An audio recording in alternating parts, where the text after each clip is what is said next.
হাওড়া সরকারি হাসপাতালের পাশাপাশি বেসরকারি হাসপাতালের চিকিৎসকেরা পথে নামলেন।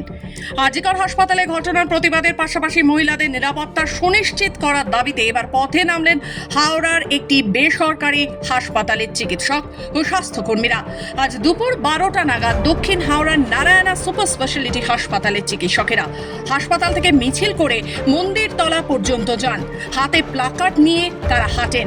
চিকিৎসক মুন্না দাস জানান, আরজিকরের ঘটনার পর তারা নবান্নে এই বার্তা পৌঁছে দিতে চান যে সমাজে সব মহিলাদের নিরাপত্তা সুনিশ্চিত করতে হবে।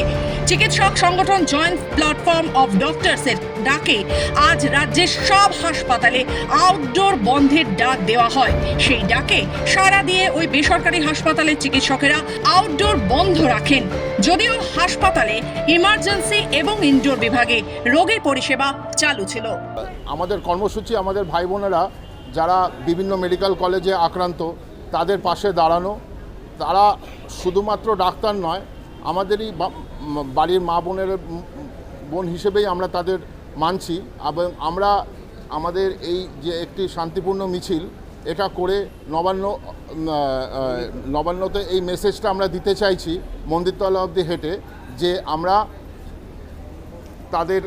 আমাদের মা বোনেদের পাশে আছি এবং তাদের সুরক্ষার জন্য যা যা দরকার এই সরকারকে সেটা করতে হবে।